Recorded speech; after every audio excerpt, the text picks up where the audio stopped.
Well, before we dive into what I want to say out of the book, I want to just thank our hosts. Very grateful to Wycliffe College for hosting us this evening, to Crux Books for all the things that they've done, Power to Change for putting this on, and of course to you guys for coming out this evening. Now, before I dive into tonight's topic, a quick word about the book. The Atheist Who Didn't Exist really is, I guess the best way to describe it, it's designed to be a kind of fast-moving kind of mix of comedy and popular philosophy and an attempt to really engage with some of the arguments of the so-called new atheists, people like Richard Dawkins and Christopher Hitchens, Sam Harris, and others. I began to notice that many of the arguments within those books, clever as they sounded, really were not a lot more than soundbites. When you actually dug into them, they were a little bit problematic. And then I discovered something even more interesting. I would have atheist friends sort of bemoan to me over a pint of beer in the pub, how much they felt that some of this material was bringing atheism into disrepute. And I found that really, really interesting. And I kind of collected these ideas and these kind of thoughts, and I thought, you know what, rather than grumble into my beer, I would write a book about it and collect perhaps some of the worst arguments that have come out of the new atheism. But what intrigues me is not so much that they're bad arguments that you still hear everywhere. And many of the arguments that I deal with in the book, you hear in the mainstream media almost all the time, even though I think they're not particularly robust, but more on that later perhaps. But one of the arguments that I have heard across the years from some atheist writers and from some skeptical friends is the one I want to engage with this evening, the idea that God is utterly irrelevant. I hear this on a regular basis. God is irrelevant. We don't need God. Life can be happy and meaningful. We can have rainbows and kittens and unicorns, and we can live happy, fulfilled lives without him. Now, I tackle that in chapter 9 of the book, but that's the topic I want to look at a little bit this evening and dig into this whole question: can life really have meaning without God? Is it possible to construct a life that has real meaning without God in it? That's the question. But to kind of set the scene for where I want to go, let me tell you a story. A good friend of mine, old friend of mine, earns considerably more money than I do, so whenever she flies business class. And she was recently flying from Toronto down to Florida, and seated in the plane next to her turned out to be a Canadian hockey legend. If I mention the gentleman's name, you would all know it instantly. And interestingly, though, it turns out that this former hockey star was a nervous flyer. And so in the lounge before the flight had taken off, he'd been knocking back whiskies. It was an Air Canada flight, so maybe that's a good idea. He'd been knocking back whiskies in the lounge before the flight, and so when the aircraft took off, he was in a fairly relaxed state. And the alcohol and the nerves loosened his tongue. And so he began to talk, not so much to my friend as at my friend. And for the first hour of the flight, he didn't let up. He told her all about his career as a hockey player. He told her all about his family and the various business ventures, the vineyards and all the other things he'd created since leaving professional hockey, and on and on and on it went. Finally, he paused for breath, and my friend took the opportunity to kind of insert herself into the conversation. And she looked at the gentleman and said to him, "Tell me, you must be very happy. What an incredible life you've had. You must be phenomenally happy." Well, she said it was very interesting, his response. There was a long silence, and he looked at the floor, blinked back the tears, and said to her, "No, I am as miserable as hell." He actually used stronger words than that, but this is a family audience. Pretty powerful words. "I'm as miserable as hell." And as she began to sort of ask why and dig into his story, it sort of turned out that his basic problem was that he was kind of living in his own shadow. He'd risen so high and had been so successful in business and in sport and everything else that the only way was down. And that raises a fascinating question, doesn't it? Where do you go when you've lived at the top for so long and you found that everything you've hoped for hasn't quite turned out the way you want it to be, and you're faced with the realization that the last few decades of your life are probably you're looking at a slow descent into mediocrity? And so that story really illustrates why tonight's topic is important. Where do we find meaning in life? Where do we find hope in life? Why are you here? Not just why are you here in this lecture hall. You've obviously come for the snacks. That's an obvious answer. But why are you here on planet Earth? What's the point of your existence? Well, it's interesting that a survey, a poll for an internet search company, I think it was probably Google, that's pretty inevitable, but a poll for an internet search company and was quoted in the Wall Street Journal, I believe it was, recently. And I think it was Google had gone out to try and I asked people this question: what is the most difficult question of all? You know, search engines are predicated on the idea that you can type in your question and you get an answer, but what's the most difficult question of all? And the survey found that most people think this question that we're looking at tonight is the hardest question of all. What is the meaning of life? That was ranked the hardest question in the survey. It came far above other existential stumpers. You know, what is love? Why do blondes have more fun? When will the Leafs next win the Stanley Cup? You know, all those kinds of questions. That very nervous laughter there. What is the meaning of life came as number one question. Now, interestingly, maybe you're sitting here in the audience tonight thinking, well, you know, this is all very interesting, and philosophers with big beards in dusty libraries probably like to think about this question, but, you know, I'm young, I'm a student, I'm at UFT, I've got my whole life ahead of me, I'm not a Leafs fan, I'm not really wrestling with this question. To which I would say to you, if you're sitting there tonight thinking that, I would say to you, really? Really? Let me illustrate why I think every one of us, deep down, if we're honest, have to wrestle with this question. Let's imagine that right now, in the middle of this lecture, your cell phone was to buzz, and you pull it out of your pocket, and you see a message from a friend of yours. And this is the message. It reads very simply: cancel everything, meet me tomorrow at Starbucks at 9 a.m. for an hour. What would you text back to your friend, aside from, do I look like I'm made of money? Let's make it Tim Hortons. What would you text back to your friend? You would probably instinctively, without even thinking it, text back this question: why? In other words, you would want your friend to justify the time. They're asking you to cancel everything, to take an hour of your time, and you would probably ask them, well, justify that. Tell me what you want me to meet you for. Interesting, isn't it, that we would ask a friend to justify an hour of our life, but many of us, if we're honest, can't justify our entire lives. Interesting thought right there, isn't it? And you see that question, what is the meaning of life? Your answer to the question, what is the meaning of life, is hugely important. It's important because it will affect vast amounts of other things that you do. Your answer to the question, what is the meaning of life, it will shape your values, it will shape your ideals, it will shape your beliefs, it will shape your politics and your hopes and your dreams, it will shape and affect the bumper stickers that you slap on your Toyota, all of that kind of stuff. And more interestingly, I think, when suffering or adversity strike you, as they will, most of us at some point in our lives will face suffering or adversity, what you think the answer to life is will affect how you deal with suffering and adversity when it comes. The philosopher Friedrich Nietzsche put it beautifully. He put it this way. He said, he who has a why to live for can bear almost any how. Now, of course, the interesting thing about Nietzsche, aside from possessing perhaps the most impressive moustache in the history of philosophy, the interesting thing about Nietzsche was he was an atheist. It was he who popularized the soundbite, God is dead. He was the one who really coined that particular phrase. And that raises a fascinating question. Is it possible for life to have meaning if God does not exist? That's the question I want to explore for a short while this evening. Is that actually possible? Now, interestingly, atheists of an older generation would almost universally answer that question, no. If you go back 100 years or so and look at most of the leading atheists who address this question, they would answer no. Let me illustrate with some words from perhaps the most famous atheist of the 20th century. His name was Bertrand Russell, extremely influential atheist, brilliant thinker and philosopher, and in perhaps one of his most famous and often quoted essays, he writes these words. It's quite a long quotation, but bear with me, because I think he answers this question very powerfully and very honestly.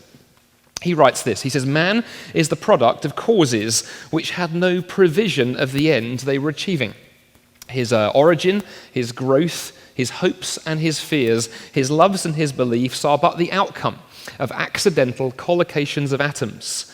No fire, no heroism, no intensity of thought and feeling can preserve an individual life beyond the grave. All the labours of the ages, all the devotion, all the inspiration, all the noonday brightness of human genius are destined to extinction in the vast death of the solar system, and the whole temple of man's achievement must inevitably be buried beneath the debris of a universe in ruins. Only within the scaffolding of these truths, only on the firm foundation of unyielding despair, can the soul's habitation henceforth be safely built. Cheerful stuff, eh? Are you feeling encouraged and warmed and cheered by this? Interesting, isn't it? Powerful words. You will rot, he's saying. Your descendants will rot. The human race will die out. Everything that humanity has achieved will burn in the fire at the end of the universe. Nothing survives. And faced with that, says Bertrand Russell, the only conclusion is despair. Much as I disagree with his conclusion, because I don't think that is the end, I have to say I admire his courage. I admire his willingness to realize that his atheism had a cost, and he was willing, he claimed, to pay it. Interestingly, by contrast, the new atheism, much of modern contemporary atheism, not all, but much of it, is a much cheaper form of atheism, not willing to pay the price that Bertrand Russell was willing to pay. Let me illustrate. Here is American atheist Moline Matsumara, who in a recent book writes this. She says, "We humanists agree there is no karmic law, no grand plan, no grand planner to make the world make sense for us. Instead of discovering the meaning of life, we are faced with the job of creating meaningful lives for ourselves."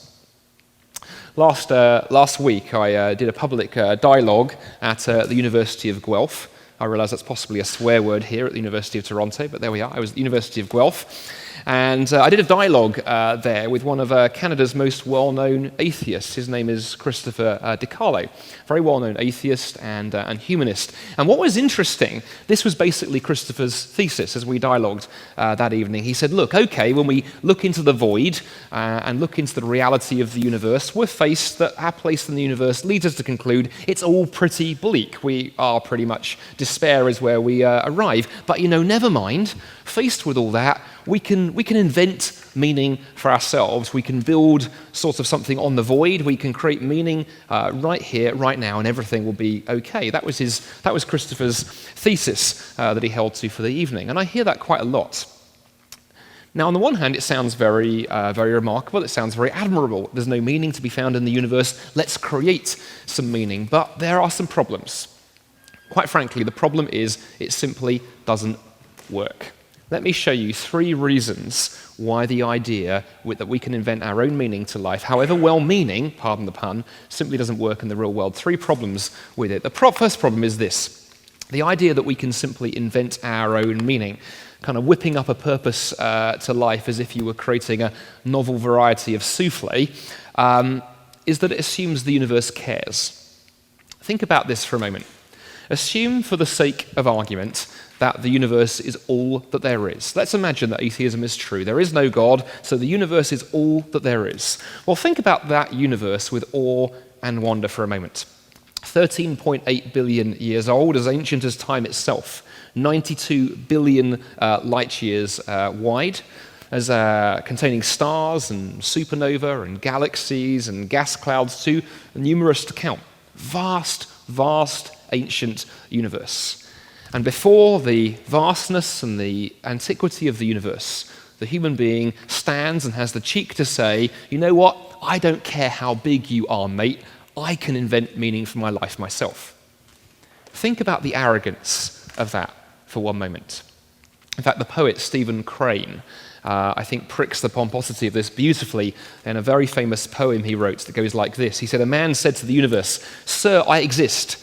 'However,' replied the universe, 'that fact has not created in me a sense of obligation.'"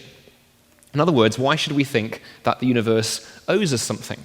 You can make as many grand pronouncements you like about the meaning of life. But it's only a matter of time before you fall foul of the next virulent virus, falling rock, or any of the other multifarious ways that the universe reserves for the dispatching of small, squishy, carbon-based life forms. The idea that you can invent your own meaning to life just doesn't work when you face the reality of the universe. That's problem number one. Second problem with the idea that you can invent your own meaning to life is what happens if there are different meanings in the room. What happens if your meaning to life that you invent contradicts my meaning to life?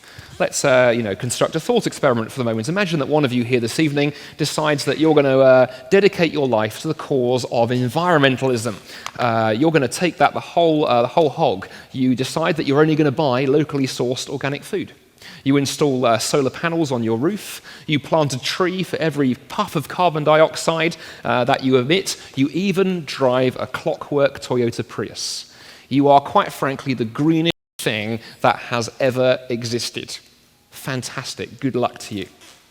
I, on the other hand, decide I'm going to make the purpose of my life to have a carbon footprint bigger than Bigfoot's. I have my morning coffee flown in each morning by 747 jet from Peru. I install a vast coal-fired turbine in my garden shed. I invest in strip mining and clear-cutting operations in the Amazon, and to cap it all, I drive a Hummer. I am, quite frankly, the most carbon-guzzling person on the planet. You could not think of two vastly different meanings to life. So here's the question: who wins? Your meaning and my meaning conflict with one another. There is simply no reconciling them. And of course, we're now faced with the problem that if atheism is true, there is no meaning baked into reality. There is no standard by which we can decide, well, one person's meaning of life is better than somebody else's. So the only way we can resolve that tension is quite literally, to fight it out. Although I have to admit, I will take my petrol-powered lightsaber over your solar-powered potato peeler any day of the week. I think I will probably win. Problem number two. Third problem with the idea that we can create our own meaning. And I think this, to me, is the most profound one, and it gets to the heart of the whole issue, comes when you think about the word meaning for a few moments. What do we mean, pardon the pun, when we talk about meaning? Consider Richard Dawkins' book, The God Delusion, for a moment. 6.5 million copies sold, wildly successful book. Maybe some of you in the room have read it. Well, here's an interesting question. What is Richard's book about? What's the meaning of Richard's book, The God Delusion? Well, suppose I were to pick up his book in a second-hand bookstore somewhere here in Toronto, and I read Richard's book, and I come to the conclusion that despite what everyone else has said, his book is actually a book about cookery. It's actually a cookery book. And based on the meaning that I construct out of the God Delusion, I proceed to create a wonderful cornucopia of cakes. I invent new desserts and new meals. In fact, I open a whole restaurant chain based upon my understanding of the God Delusion. You, on the other hand, you pick up the God Delusion and you read it and you go, no, you know what? I think the meaning of this book, the meaning for me that I find in this book, it's all about taxidermy. It's all about stuffing dead animals. And the book inspires you to take up stuffing dead animals with sand. And before long, every shelf in your house is filled with everything from mice to mink, rats to rabbits, each one gazing at you through glass eyes and a rictus grin. Interesting. Again, two very competing meanings to the book.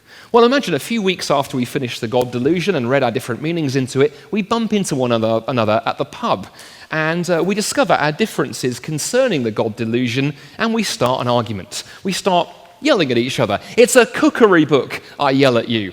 No, get stuffed, you yell at me. It's all about taxidermy. And mid-argument, who should walk in the door? But Richard Dawkins himself, here visiting Toronto on a book signing tour. And he looks at the two of us arguing there in the pub, and he says, what are you two jokers arguing about? We give him our explanation that we're arguing over the meaning of his book. What is Richard going to say? I suspect he's going to look at us and say, well, let me solve it for you. I'm the author of the book. Let me tell you what the meaning is. You see, despite postmodern protests to the contrary, there is such a thing as authorial intent. If Richard is the author of that book, then presumably he has a very good qualification to tell us what the meaning is. On the other hand, if the God delusion was not written by Richard, but was simply created by somebody throwing a hand grenade into a Scrabble factory, causing letter tiles to fly everywhere, and randomly fall in such a way that he created the text of the God delusion by sheer fluke, then there is no meaning in the book, quite literally none. And I am as entitled to decide it's a book about cookery as you are to decide it's a book about taxidermy. Any meaning that we find is not in the book, but is read into the book. Unless, of course, there is an author. Now then, I wonder if you begin to realize that what goes for books goes for the universe as well. If there is no author, if there is no creator, if there is no God, then there is no meaning to be found in the universe. And sure, you or I can say, yeah, you know what, we've read some meaning in, but the very use of the word meaning is a fallacy. There is no meaning to be found. It's nothing more than our own personal preference. So, as we begin to bring this in for a landing, where does all of this leave us? Well, a few years ago, a well-known psychologist called Roy Baumeister wrote a very helpful book which explores some of this area. He called the book, in fact, Meanings of Life. And in his book, he argues that to answer the question, what is the meaning of life, there are actually 4 other questions we need to answer first. He says actually asking the question, what is the meaning of life, is in some ways unhelpful because it's too big a question. You can break it down, he says, and you can break it down into these 4 questions. You can ask the question of identity. Who am I? You can ask the question of value. Does my life have any value to it? What am I worth? You can ask the question of purpose. Why am I here? And you can ask the question of agency. Can I make a difference? It's interesting when you look at many movies and books and poems and songs and works of art, how many of them play with these 4 questions. And every worldview, every belief system, I put it to you this evening, tries to answer those 4 questions. They are perhaps some of the primary questions of human existence. Even atheism tries to answer them, and I don't think, however, that it can. Let me show you why, and then I want to show you what Christianity has to say in answer to these questions, and then it'll be time for some questions. Let's take a quick step through the questions very quickly. Let's take a look at the question of identity for a moment. On atheism, if we live in a godless universe, who are we? What does it mean to be a human being? Well, many atheist thinkers are very honest about this. So Richard Dawkins, for example, in one of his books, has answered the question this way. He tells us we are survival machines, robot vehicles, blindly programmed to preserve the selfish molecules of DNA known as genes. So you are not an individual in any shape or form. You are simply a robotic biological machine designed to carry your DNA about. He's not the only one with this pretty negative view of human beings. Lawrence Krauss, very well-known atheist and physicist, writes these words. He says, we, referring to the human race, we are a 1% bit of pollution within the universe. We are completely insignificant, utterly insignificant. Again, pretty bleak stuff. We're just lumbering biological robots. We're just cosmic debris, completely meaningless in a godless, mechanistic universe. Now, of course, if atheism is true, then I guess that follows. But if that follows, it does mean there is no answer at all to the identity question to be found. We simply can't answer it. We are just cogs in a mechanistic machine. Well, what about the value question? How might we answer that on a godless foundation? How might atheism answer that question? Well, I often find it interesting to reflect on the different ways you could answer that question without bringing God into the picture. Perhaps if you're into the sciences here this evening, you might think about this for a moment. If you were a chemist, for example, one way to answer the value question might be to find a passing victim, drag them off to your science laboratory, and ball them up in a giant test tube and ascertain how many carbon atoms and fat atoms and everything else make up the human being that you dragged into your laboratory, and work out what the chemical constituents that comprise a human being are worth. That might be one way of doing it. Perhaps if you're an economist here this evening, you might say, well, the value of a human being is based upon what they earn. That's what makes the value of a human being. The more you earn, the more you're worth. Or if you're an anthropologist here this evening, you might decide that value comes from the number of friends that somebody has. We count the number of friends that you have, both the real friends and the pretend friends that you have on Facebook, and we decide your value that way. Of course, the problem is that we all inherently know those are terrible ways to value a human life. We don't seriously value a human life based upon your chemical constituents or the number of friends you have or how much you earn. Those are very bad ways to value a human life. But how do we do it if we live in a godless universe? What possible other framework could we bring to bear on the question? Maybe more on that in a moment. So identity, value. What about the purpose question for a moment? Well, I think with the very greatest respect to my skeptical friends, I don't think atheism can say anything here at all. On atheism, you simply are. And it was interesting, actually, when I was debating Chris DiCarlo the other night, he made that point several times. We simply are as human beings. We can't really answer the why question. We simply are. You're just merely a collection of atoms thrown up by the random tides of time and chaos. And asking if your life has purpose is as meaningless as asking if a pile of leaves have purpose. If you and I were walking down a street together and we saw a pile of leaves that had been sort of swept into a corner of the street by the wind, and I were to turn to you and say, hey, what's the purpose of that pile of leaves? You would presumably look at me and go, Andy, that's a nonsensical question. It just is. It has no purpose. It's just a pile of leaves. But it's interesting to reflect, isn't it, for a moment, that purpose is a really important question to address. Why? Because it's by answering the purpose question that we're able to answer more important questions, particularly questions around things like good and evil. How do we determine what the good use of a life is? How do we determine what a life well lived looks like? Well, it's through answering the purpose question that we can determine whether something is being used well or badly. Let me illustrate. If I were to take my wristwatch here, and if I was to take my watch here, and to start hammering in nails with it, and I was to break the watch, and I was to come to you and say, this is a bad watch, I've been ripped off by the store, it's a terrible watch, it's a bad watch, I wish I'd never bought it. And you would say to me, why, what happened? And I say, well, I was hammering in nails on the weekend using my watch, and it broke, it's a bad watch. Again, you would presumably say to me a couple of things. Firstly, you might say, would you like the number for my therapist? But secondly, you'd probably go, Andy, you've misunderstood the purpose of a watch. A watch was designed in order to tell the time.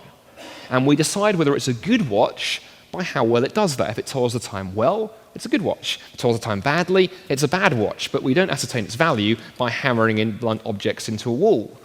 Well, I put it to you, the same is true of a human life.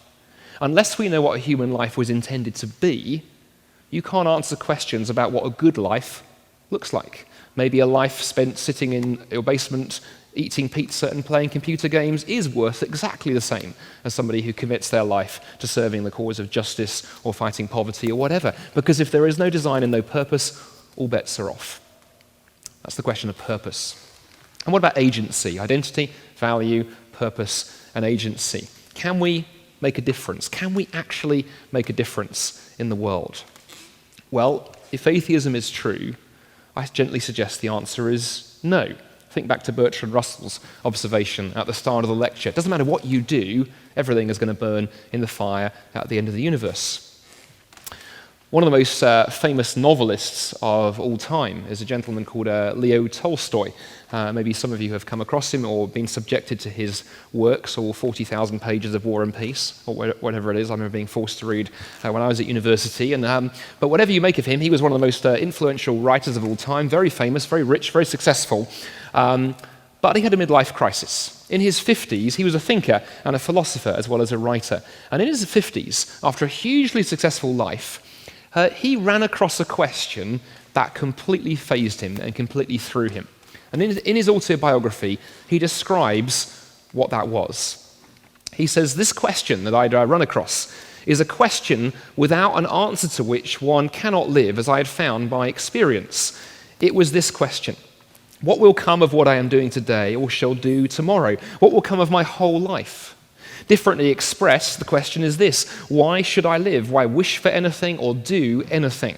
It can also be expressed thus: is there any meaning in my life that the inevitable death awaiting me does not destroy? In other words, Tolstoy had figured out that if his materialistic view of reality was true, nothing you do makes any difference. You will die, your children will die, your descendants will die, one day the human race will become extinct, one day the sun will expand and swallow the earth, one day the universe itself will come to an end, empty and dark and cold and alone, just like Saskatchewan. And they don't laugh so rapidly, so well there, but there we go. And that raises the question, which is the question Tolstoy is grappling with here, why bother doing anything? Why bother doing anything? Put it in more contemporary illustration. Imagine you're standing on the deck of the Titanic as the boat begins to sink, and somewhere off in the distance is Leo DiCaprio and one of them doing a little song and dance routine, but nevertheless, the boat is about to hit the bottom of the ocean, you're standing on the deck, all the lifeboats are gone, so you're doomed. And standing next to you is a fellow passenger. What do? You could hug your fellow passenger, or you could hit them over the head and steal their wallet. But it doesn't make any difference to the outcome. It doesn't matter whether you spend your last few moments living virtuously or living viciously, it makes no difference at all. So Tolstoy asked himself, why bother? Another philosopher, Albert Camus, the French atheist philosopher, reflecting on this, put it this way. He said, the only real philosophical question for the atheist is why not suicide? His philosophy led him to ask that ultimate question. Why not? Why not, said Camus, literally flip a coin. Heads, you kill yourself. Tails, you decide to live another day. That, he said, is the ultimate philosophical question. Well, is this the best we can do? Is this the best we can do? I'm a computer scientist by initial training, and it's interesting to reflect on the scientific method for a few moments to help us turn this in a slightly different direction as we come towards the end of the lecture. How does science work? Science uncovers truth by a method called inference to the best explanation. What you do as a scientist is you look at the evidence around you, look at the data that you're presented with, whatever it is you're studying, and then you ask yourself what theory, what hypothesis, what model best accounts for the data that you have. It's a very successful means of uncovering truth, and we use it in physics and chemistry and biology and computer science, all kinds of other things. Here's the interesting thing, though. If the theory that you come up with causes you to ignore half of the data, or throw it away, or explain it away, if the theory that you come up with leads you to conclusions that are so utterly and entirely bizarre and, quite frankly, unlivable, I suggest it might be time to ask some extremely serious questions about the theory that you're working with. And I want to suggest that if the theory, if the assumption that there is no God, and that life is actually inherently, utterly meaningless, leads to such bizarre conclusions, leads to the conclusion that life is absurd, that there is no such thing as purpose, there's no such thing as goodness, that real meaning and identity and value can't be found, and so on and so forth, then I want to suggest there is something very wrong with your starting point. For I think the biggest test of any worldview, whether you are an atheist or a Christian or a humanist or a Muslim or a Buddhist, no matter what it is, the biggest test of a worldview is whether you can look at the conclusions that your worldview should force you to and consistently live them out. Or do you have to end up running away from them and trying not to go there? There is, however, a different perspective. There is a different perspective to all that I've shared this evening. And I want to say a few words about it, and then we'll go into Q&A. You see, the question, is there a meaning to life, is one question that the Bible addresses in a number of places. A number of places throughout the Bible that question's addressed. But in particular, I want to read to you this evening just a few words from John's Gospel, the fourth of the four biographies of Jesus of Nazareth you can find in the New Testament. And it says something quite interesting. I'm going to read you this little paragraph and then explain what's going on here to you for a moment. So we read these words. In the beginning was the Logos, and the Logos was with God, and the Logos was God. He was with God in the beginning. Through him all things were made. Without him nothing was made that has been made. The Logos took on flesh and dwelt among us, and we have seen his glory, the glory of the one and only Son, who came from the Father, full of grace and truth. Now that funny little word logos there in the text is a Greek word because the New Testament was originally written in Greek. And in the first century classical world into which the New Testament was written, that word meant the meaning of life. It was the word the Greek philosophers used for the meaning of life. And the Greek philosophers had been debating the question, is there a meaning to life? Is there a logos, since time immemorial? Now, by the time of Jesus, the turn of the first century, the Greek thought had divided into two camps, really divided into two. On the one hand, you had a group of philosophers called the Stoics, and they thought there was a meaning to life. There was a logos, there was a purpose to life, but that's the good news. The bad news is they thought, you know what, we can never figure it out. It's impossible to work out, so we just have to kind of grin and bear it. You are never going to find the answer. On the other hand, you had the Epicureans, who were much more negative. Their conclusion was there is no meaning to life, there is no logos, there is no purpose, so you know what, let's party, let's eat and drink, for tomorrow we die and nothing matters. Sound familiar? Bertrand Russell would have fitted right in alongside those guys. Well, into that raging debate, the Bible says something deeply radical. What the Bible is saying in this passage and elsewhere is, you know what, there is a meaning to life. There is a meaning to life. There is a logos. But you know what? The meaning to life is not an idea. It's not a concept. It's not a philosophy. It's not a self-help book from the back of chapters, you know, that weird New Age section where nobody really wants to go without a friend to keep them safe. It's not any of those things. Rather, the meaning to life, says the Bible, is a person, Jesus Christ, and the purpose of life is to know him. And the message of the Bible is consistently this, that we do not live in a meaningless world. We live in a world, says the Bible, with a purpose, with a direction, and that the God who made that world and baked that purpose into it then stepped into that world and demonstrated its value and my value and your value when Jesus gave up his life on the cross to deal with our brokenness and our hang-ups and our alienation. And you see, I believe that Christianity answers some of these questions of meaning that we've been exploring tonight far better than any other worldview, certainly better, with the very greatest respect, than atheism, that I think doesn't even get off the starting blocks when it comes to this question. Those 4 questions that the psychologist Roy Baumeister came up with in his book. Just think about what Christianity has to say here for a few seconds. The identity question. What does Christianity say here? Well, Christianity would say to each one of you that you're not an accident. You're not mere cosmic debris, not scum on the surface of the cosmic pond, but that you were fashioned and created and shaped by a creator God. What about value? What does Christianity have to say to the value of a human life? Well, that's an interesting question to reflect on. You see, economic theory, if you've read any economics, economic theory will tell you that the value of something is determined by what somebody is prepared to pay. It's not necessarily inherent. Value is conferred by what someone's prepared to pay.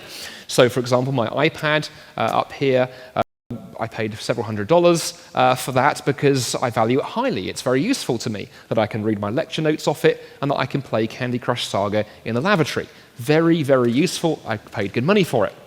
However, a few of you laughing and nodding, you have that experience too. Eh? On the other hand, were I to take my iPad to a desert island where there's no cell phone reception, no Wi-Fi, and no electricity, what would be the value of my iPad?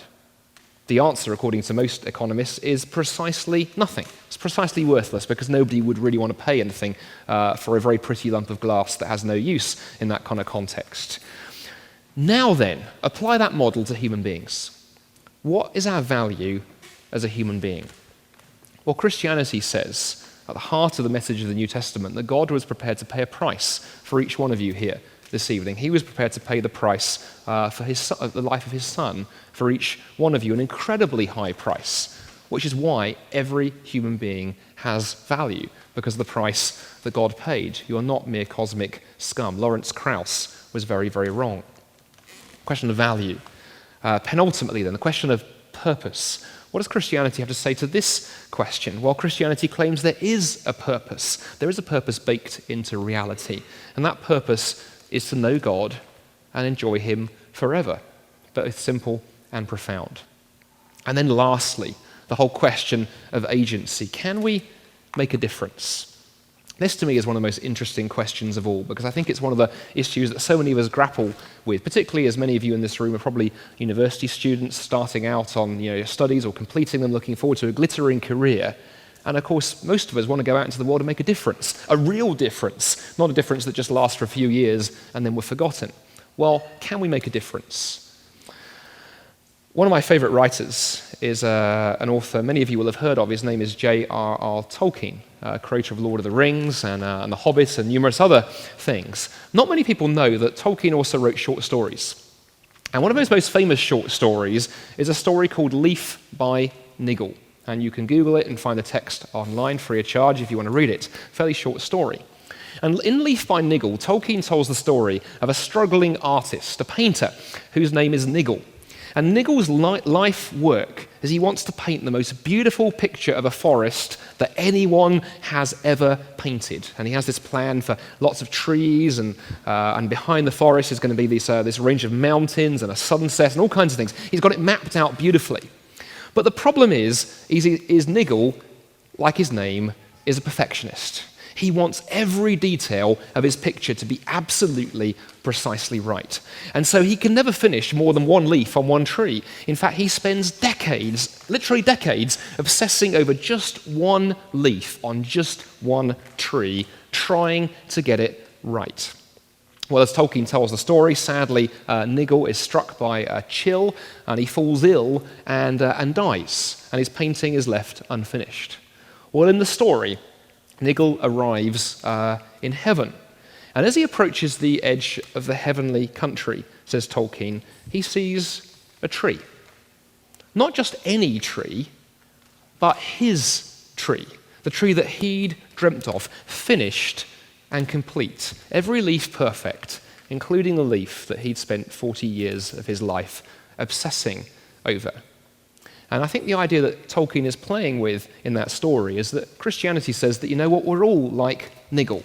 All of us obsess in our own ways, maybe not 40 years on a leaf, but we all chase careers or pursuits or ambitions or causes and pour our efforts and our energy into them. But if there is no God, then we face the question that Tolstoy faced, that it's all for nothing. On the other hand, if Christianity is true, there is the possibility that our efforts and our energy and our work and our passions can be caught up in and become part of God's greater purposes. And then our strivings don't merely outlive us, but they may one day be revealed to be part of something much bigger, much more beautiful, that kingdom that God is building for eternity. I opened this evening with the story of that plane conversation that my friend had with the hockey player who was struggling with despair. Where do you go after living at the top for so long? And I'd like to close with how that story ended. I was a bit naughty. I didn't quite finish the story of their conversation on the plane. I set it up, but I left it. After they talked for some time, my friend happened to have in her bag a book that she was reading, and she gave it as a gift to the hockey player. And it was a book she just finished and she picked up a few weeks before. Fascinating book, actually. It's called Moonwalker. And it tells the story, Moonwalker tells the story of a gentleman called Charlie Duke. He grew up on a small farming community in rural North Carolina. And as a young kid, he dreamt of flying. He wanted to fly. That was the dream that he had. Well, next door, to his parents' farm, the farm next door, they had a crop duster plane. And he learned to fly. He was flying by the age of 14. It was incredible. He fulfilled that dream. Well, his next dream was to get into the United States Air Force. And he applied, very rigorous selection program, and he was selected. He got into the US Air Force. That was his dream. Well, his next dream was to fly fighter aircraft, the really, really fast, cool, sexy stuff. And again, he got accepted into that program and became one of the most gifted, most awarded fighter pilots of his generation. Well, next he wanted to become a test pilot. Because where do you go after flying fighter planes? He wanted to fly the latest stuff. And again, he applied for the test pilot program, got accepted, another dream fulfilled. Well, what was the next thing? Well, he wanted to become an astronaut. He wanted to apply for the astronaut program. And he applied, and again, he got accepted. Well, where do you go then? Well, this was in the 1970s, and the Apollo program was in full force. He wanted to get picked for a moon mission, and his dream came true. He was selected for one of the moon missions, and in 1972 he flew on the Apollo 16 mission to the moon, and there is Charlie Duke there on the moon. He was the 10th person to walk on the moon. Amazing story. But his autobiography doesn't stop there. His autobiography describes what happened when he came back to Earth after the moon mission. He came back to a hero's welcome, to a ticker-tape parade, to media fame, even an audience with the president. But then Charlie Duke describes waking up the next morning, and reality hit him with a crushing blow. Because quite frankly, how do you top a mission to the moon? Where do you go next? And that weight and that struggle with the sense that that was it. There was nowhere else he could go in life. He'd got literally as high as it's possible for a human being to go, almost tore his life and his marriage apart. And then he tells in the book how finally he heard the message of Christianity, the message of Jesus Christ, and powerfully encountered Jesus, powerfully met the true Logos, and discovered that last he'd found the only thing worth living for that was genuinely bigger than him. He discovered the very long way round, the hard way, that only if his identity lay not in his performance, not in his fame, not in his career, not in his reputation, could he at last find peace. And towards the end of his book, he writes these words. He says, "I used to say I could live 10,000 years and never have an experience as thrilling as walking on the moon. But the excitement and satisfaction of that walk does not begin to compare with my walk with Jesus, a walk that lasts forever." You see, true peace only comes through discovering life's true meaning and encountering Jesus for yourself. And my question to each one of you as this part of the evening comes to a close is, have you experienced that? That purpose, that new life. It's easy to find in some ways. It begins with just 3 words: sorry, thanks, and please. Sorry, God, for turning my back on you. Sorry, God, that I pursued freedom and meaning in all the wrong places. Thank you, Jesus, for paying the price to deal with my alienation and my brokenness. Please fill my life afresh and give me peace and purpose. It's my hope and prayer that if you don't know that meaning, if you don't know life's true purpose, that you may yet encounter it. Who knows? Possibly even this very evening. Thank you for listening so patiently. Mr. MC.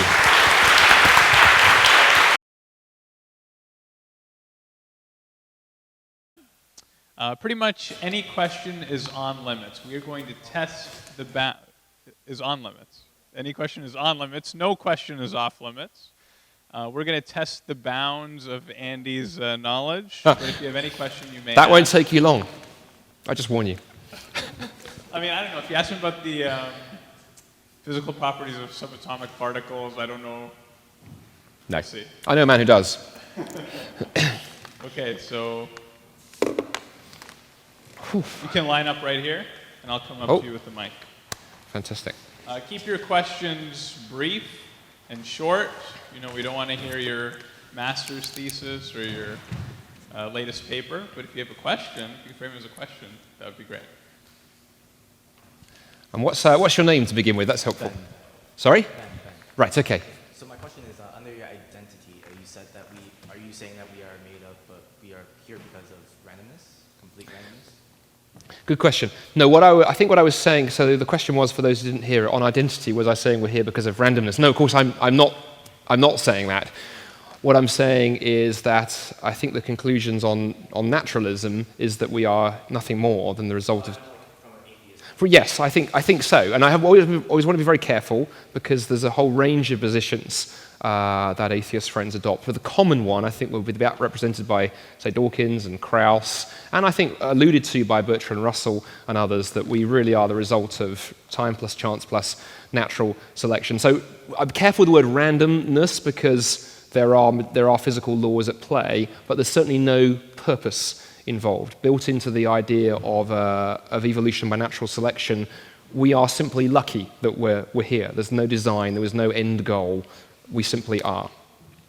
You're saying you're referencing natural selection and evolution, so you're saying that you take that evolution and natural selection. Right? Sorry, I didn't catch that. Am I right to say that you're agreeing that natural selection and evolution is true? For the sake of argument, I'm saying let's assume that it's true. I don't have a dog in that fight, especially. What's the randomness in natural selection? Well, if you believe the standard narrative, the idea is that you have random mutation on which natural selection then operates. So, for example, you would find somebody like the late Jay Gould, who popularized the idea that if you were to rerun the tape of biological history, you can tell his era that he's using a videotape analogy, but if you were to rerun it, we would not be here. Something else would be here. We are simply here because of a whole series of random, lucky mutations that selection then operated on. But if you wound the clock back and press play again, something else would be here. There is nothing inevitable about us. And so that was his understanding of the conclusions of his atheism. Again, if you have any questions, if you would come down this aisle so that I don't have to walk around the entire room, it would be really helpful. I like the idea of making you walk around the entire room. So, hi, what's your name? My name is Will Morgan. I have a question. I've confirmed this or not, but I've seen throughout the lecture that you've more or less equated atheism with nihilism to an extent, as in there's no meaning if you're an atheist. Mm. Now, is this really a reason to believe, just because you don't like the conclusions or the implications of atheism, is that a reason to turn to Christianity? Great question. Really pleased that you asked it. Let me break down my answer into two parts. The equation of atheism and nihilism.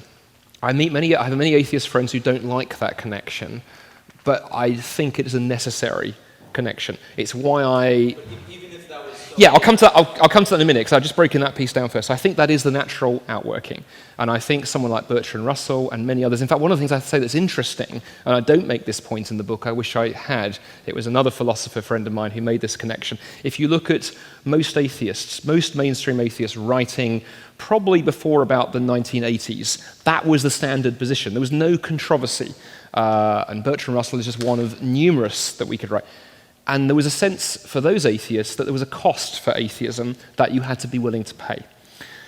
Fast forward to the last sort of 20 years or so, and there's been a shift, I think, particularly typified in the new atheism, and it's what I almost want to call it a cheap atheism, because it's a sense of going, we want the atheism, but we're not willing to pay the price.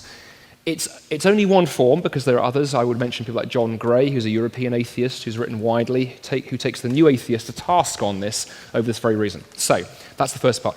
Is that a reason to believe? In and of itself, no. It could simply lead you to the conclusion, as some of my atheist friends end up in saying, we wish that Christianity were true. It would be wonderful if we lived in a world in which there is meaning and all of these kind of things, but we don't. I can kind of respect that. What I notice going on more, though, is the inability for people to follow through the conclusions of their worldview. And one of the things I say in the book is to say, look, by all means be an atheist, but then you need to be willing to live within that. If you find yourself unable to live in the world, two things I think are going on. One, I think you need to reflect more deeply on your own position, but there is another challenge. And here's the interesting question. If the evolutionary story is the only game in town, to tie into the question that my friend over here asked, one does at least have to raise the question, what did evolution think it was doing? How has evolution thrown up creatures like us who cannot live with reality as it is? No, what it's suggesting is to go that evolution is, according to most proponents of that particular scientific model, would say that it's very thrifty, it doesn't waste resources. How is it? And it's interesting that you look across the whole of the natural world and you find it's only human beings who have this kind of issue. In fact, the later science writer Lawrence Isley said, human beings we are the only animal that ask why, and that in itself is a question worth asking. So for me, this whole question of meaning points somewhere. It is not an argument that you can go from, I need meaning, therefore I need Christianity, but it is a sense that you cannot find meaning in atheism, and to go, if you recognize that the meaning question is an important one, I think it points somewhere. I think it's an indicator. And for me, it's one signpost to a bigger reality. It's one piece of a jigsaw, not the whole picture. Well, if I may add, we're going to move on to another question. But hold that, we may get back to you.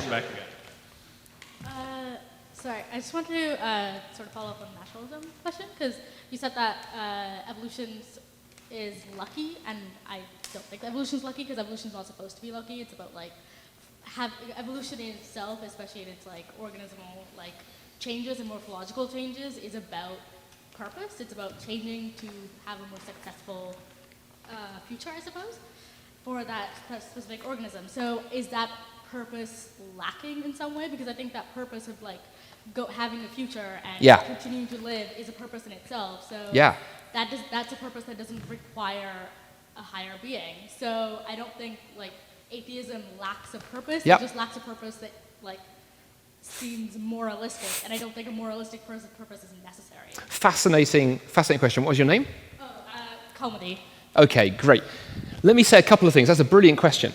I would say a couple of things. The luck piece comes in because what you've got lying behind us, if the evolutionary game is the only game in town. When I use that phrase, I'm quoting Richard Dawkins, who likes to say evolution is the only game in town. The luck component is the series of mutations that led to us. And Jay Gould, actually, in his book Rock of Ages, has this fantastic, and he was an atheist paleontologist, has this beautiful paragraph. He writes so well. He could have an alternative career as a writer. He's so good with his language, where he just talks about this whole series of lucky accidents, meteorite strikes and all kinds of other things, that if they hadn't happened, we would not be here. And I think he would stand here if he was here. He's no longer with us, sadly died a few years ago. I think he would say, no, precisely luck is the case, because it didn't need to be us. It could easily be something else. There's plenty of life forms scrabbling away that don't need to be like us. And in fact, look around you, because you could go, the HIV virus is doing its thing to survive and reproduce. The aardvark, the cockroach, the eggplant, and us. We are simply very, very, very, very lucky. And when you throw in the idea that 98% of all species that have ever lived are extinct, on top of that, we really are very lucky. Observation number one. In terms of purpose, I think you're possibly confusing purpose and function. I've got a background in the computer sciences, so it's very, very easy to do something like model evolution in the computer. And in fact, in Dawkins' first book that made his name, The Selfish Gene, he plays with the computer models of evolution. And we can write computer software that picks perhaps the strongest algorithm from a series of algorithms, but that's not a purpose, that's really a function. It's just doing its thing. And I think at the very best, if you were to push where you're going, you would end up in a rather uncomfortable position of saying our purpose is the same as the purpose of any other species on planet Earth, which is to survive and reproduce. And that raises some uncomfortable questions. You would run into somebody like, say, Peter Singer, very well-known atheist and biologist and ethicist, who says, quite frankly, when you look at the damage that we are wreaking to the biosphere, the best thing for planet Earth would be if human beings went extinct tomorrow by some very virulent form of bird flu or something, because we are thwarting the desire of other things to survive and reproduce. And I think it's a very challenging question to ask yourself, where is Peter Singer wrong when you take a planet eye perspective? On the other hand, many friends that I meet are deeply committed to things like the cause of environmentalism. And what I want to say to someone like Peter is to go, only if there is something significantly different about human beings can you start talking about our responsibility to care for creation, because only human beings do we apply that to.